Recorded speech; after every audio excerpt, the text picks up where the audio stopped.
Going on, meatheads? So today I'm going to show you my recipe for my meathead chili, and why I call it that is because I like a lot more meat than I like beans, and I think a lot of people are that way too. So I want to show you a very simple, easy recipe that anyone can do, because I think it's very important, especially as men, to be self-sufficient, self-dependent. If you don't know how to cook and you're in bodybuilding, you're not going to go very far. Bodybuilding is a sport that requires a lot of food, a lot of dedication, and one of the things to take you to that next level is obviously going to be able to cook, because you can't eat out all the time. It's just not feasible. This is a very inexpensive meal that will last you several days and gets your protein up, because it does use red meat, which has a lot of protein. It does have some fats too. I don't use an extremely lean cut. I actually use ground beef sirloin, which is 90/10, and I don't strain it at all. I just keep the juices in there for the flavor. And also the beans have protein as well, along with fiber. But this is a very calorie efficient meal that you can eat, time over and over and over, and it's not going to be bad for you. It's all healthy ingredients. There's only a few things that might have some non, I don't want to say not natural, but might have some ingredients in it that have like preservatives, like the fire roasted diced tomatoes. I think it has one preservative, and the beans does as well. But I'll show you that I actually strain the beans. They come in like a juice, like a syrup kind of, and I don't really like it. So I always open the can and I strain it, and clean the beans off before I put it in the chili, actually. So I'm gonna turn the camera around and I'll show you exactly what is going in it, and then kind of a step-by-step process. The beef that I use, it's ground sirloin, like I said, 90/10. Just got it today. This is a little over 2 pounds. It's actually 2¼ pounds. And that's what you're gonna need if you wanna make a healthy chili with a lot of meat versus beans, because I only use 2 beans. So the beans I use are pinto beans and black beans, 1 can each. And then I use fire roasted diced tomatoes. Like I said, they have one preservative each in it, because I'm not going to make this myself. That's just pointless. But Hunt's is very good. And you're going to need at least a half of an onion. I like onions. You don't have to put it in there. Some people don't like it, but I love onions personally. You're going to need 1 big can of tomato sauce. Make sure it's sauce, not puree or anything like that. You need 1 full can of that. And you're also going to need only half of this, but you're going to need a beef broth, and that's kind of to let it render down. So you're going to need to put half of this in there. I use my own spices. I don't use a spice pack. So what I use is the ground turmeric. And I used smoked paprika versus regular paprika. Kind of gives you a little smoky flavor. Chili powder, I'll probably put almost all of that in there. Some ground thyme and some cayenne pepper.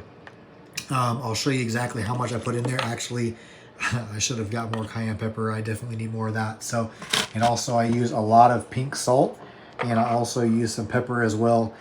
This, I'll probably use all of this for sure. I should have got another one, but I'll show you guys what it looks like. When you're going to want to add all of the beef inside there, and I cut up about a little over half an onion, and then put that in the bottom there. So you're going to want to mix all this together, let it brown, and then after it browns, we'll start adding. While that's over there browning, then I'm going to go ahead and get the beans. So this is the stuff that kind of comes in it. It's kind of in this like juice, and not really my go-to. So I dump all that out, and just kind of run some water through here, wash off all that stuff that's inside there. Basically, I mean, it won't hurt anything, but it's just got some preservatives and stuff like that in it. So I just kind of tend to wash all that stuff off there.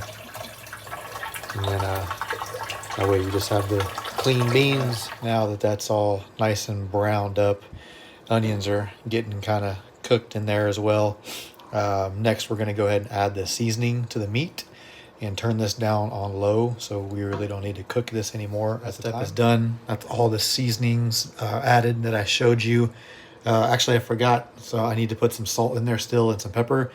But that's how you do the next step, is you just add the seasoning straight on top. I actually forgot I wanted to put jalapenos in there, so I grabbed some extra jalapenos, threw those in there on top. Put the beans, 2 cans, 1 can is down there below, and then the black beans that are sitting on top. Next, we're going to add the tomato sauce. So the tomatoes are added. Next is the tomato sauce. And then we're going to stir it all together, and I'll show you what that looks like. Full can of tomato sauce added. So now we're just going to kind of gently stir all this together, mix all the seasonings together, mix all the beans together, mix everything together. And then there's one more step after that, and I'll kind of show you that next step of adding the beef broth after we get all this mixed up. And then that's almost it, guys. So that's all mixed together, and then there's one more step. So we're going to take the beef broth, probably do about half. So this will fill it up pretty good. And the reason why is because you want to be able to have this to be able to get it to like simmer for a while, so that way you can get all the juices and the flavors together. That's probably pretty good.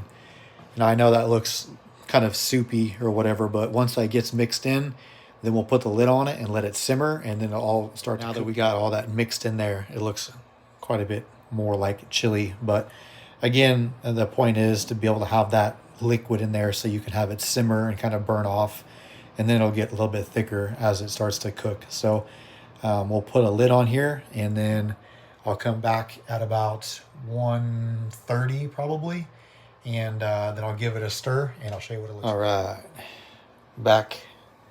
It's 1:30 right now, 1:39. So you can see it's starting to kind of simmer, and we'll go ahead and give it a little stir and get those flavors mixed in there. Yeah, looking good. Oh yeah, now we're cooking. Look at that. Not really trying to get it to boil, but that's as low as my stove will go. So I have to give this a nice stir. Gotta let that all settle in. So probably from here, I'll probably leave the lid off and kind of let some of this boil off. So when you leave the lid on, it's good to keep it from boiling off too fast. It'll basically evaporate the liquid that's in there that you added, like the bone broth or the beef broth and all that. So now that that's pretty well done, we'll leave the lid off here, and we'll let it kind of simmer for probably about another like 30 minutes. I'll come back. So it's 2:13. So it's been about an hour that it's been cooking at this time. So we'll kind of let this go for like another like 30 minutes and kind of simmer off a little bit, and then it should be right about the right consistency or like thickness. And then I'll show you what that looks like. Back again. It's 2:31. I'm gonna give this another stir. Starting to get thick. Not real thick. You don't want it to get really thick. You don't want to have all of the juice evaporate, because once you do that, it just isn't very good when you have to like put it in the containers and you have to warm it up. I mean, some people like thick chili. I personally don't. I like it to be a little bit runny. And when I say runny, I don't mean like soupy. But you'll definitely have a little bit of, liquid in there as far as being able to heat up and not be just a clump. And I don't really like that. So, this is almost done. Basically, probably, I don't know, I'll probably let it cook another like 10 minutes or so, and then basically I'll turn it off, and then I'll just let it sit there and kind of simmer. And I'm probably going to go for a bike ride, and then once I get back, it'll be ready to go. So it's set for about an hour now, and pretty pretty good consistency. Not too runny, not too thick, and by the time this kind of sits around for a little bit longer, I'm gonna have a big bowl, and then before I put it in the fridge after it cools down, it will be about that perfect consistency. So that's all you guys need to make a big bowl of chili, guys, and it's pretty simple. So if you guys try it, let me know how you like it, and drop a comment, and let me know if you have any questions or need any advice or want me to make something else. I'll be happy to. There's a big old bowl of chili waiting to get eaten with some star crackers. So if you guys try it out, let me know if you guys like it, and happy to help you guys.